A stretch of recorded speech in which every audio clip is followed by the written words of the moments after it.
Hello, you're watching Proactive. Joining me is Thor Exploration's President and CEO, Segun Lawson. Segun, good to speak with you again. You're up with the second quarter operating update, and it looks like good progress on all fronts. Could you start by taking us through some of the highlights at your Segilola mine in Nigeria? Yes, first of all, thanks for having me on again. I think it was a good quarter for us, so we're very happy with it. We poured just under 22,000 ounces of gold this quarter. And I think looking at the background as to how we produced that gold is what's most encouraging for us as a team. After upgrading the plant through Q4 last year and Q1 this year, and implementing the upgrades, we reduced the plant throughput to see if these upgrades had worked, and that has resulted in a much more efficient production of gold, recoveries at 94%. And during the upgrade, we did build up a lot of gold in circuit. We had mentioned at the beginning of the year and at the end of our Q1 update that we were looking to start drawing down on that gold in circuit through the course of the rest of the year. And we've managed to do that at these high recoveries. So we're very happy with that. And what this means now is we're confident with how these upgrades are working. We're now looking to run the plant at a higher throughput rate, just above 120 tons per hour through the course of the rest of the year. And should we achieve that, which we think we will, we continue to reiterate our guidance at 95,000 to 100,000 ounces for the year. And of course, all of this has enabled you to halve your outstanding debt with AFC. So that's down to 7.9 million now, Segun, and I presume you can continue paying that down. Yes, we have two more payments left. It was the initial facility was just over $54 million. We're down to our last, $8 million. We'll do $4 million at the end of September, $4 million at the end of the year, which we think, at the current prevailing high gold prices, we should be able to do without any issues. And in parallel to that, we continue to strengthen our balance sheet. We had a big accounts payables, which we've been making significant progress with, and then start strengthening our balance sheet in terms of a cash buildup as well. So we're very happy with how the first half of the year has gone. Segun, you acquired more exploration tenure around Segilola, and have you started exploring in that tenure? So we've done a low-cost regional exploration.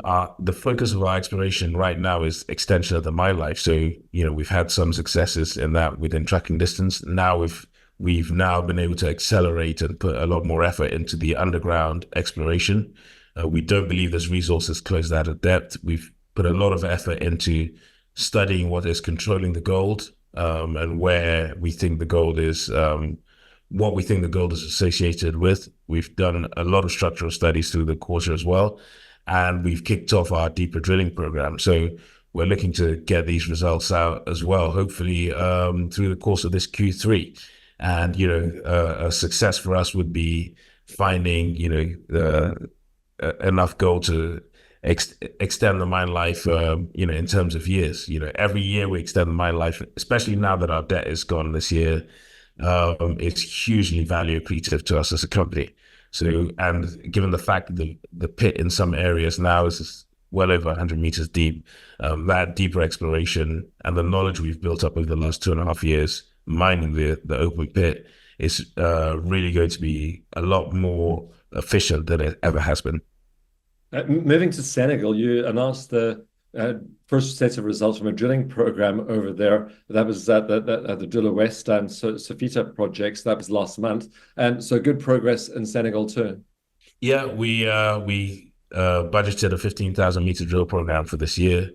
And the whole point of this program was to target the shallow areas of this resource where we already have 1.78 million ounces in the oxide, which is the easy to extract material. We're very happy with that progress.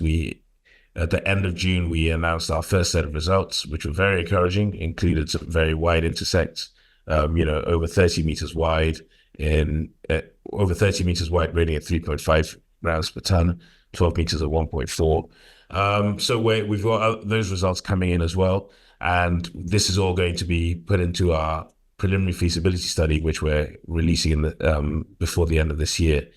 And hopefully, this is all going to be put in a larger global resource than we already have. So this would be a first chance to get some real economics and commercials on this project, and we're very happy with how that's progressing at the moment. You also recently announced you were starting lithium exploration in Nigeria. Tell us what's happening there. So we've been exploring for lithium for just over a year now.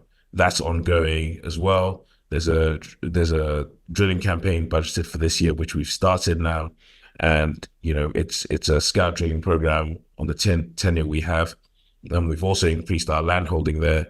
And yeah, this is a space that provides optionality for our shareholders, and we look forward to updating our investors with our progress here as well. Segun, you said you're on track to meet your full year targets. So what are the catalysts that investors should be looking out for then?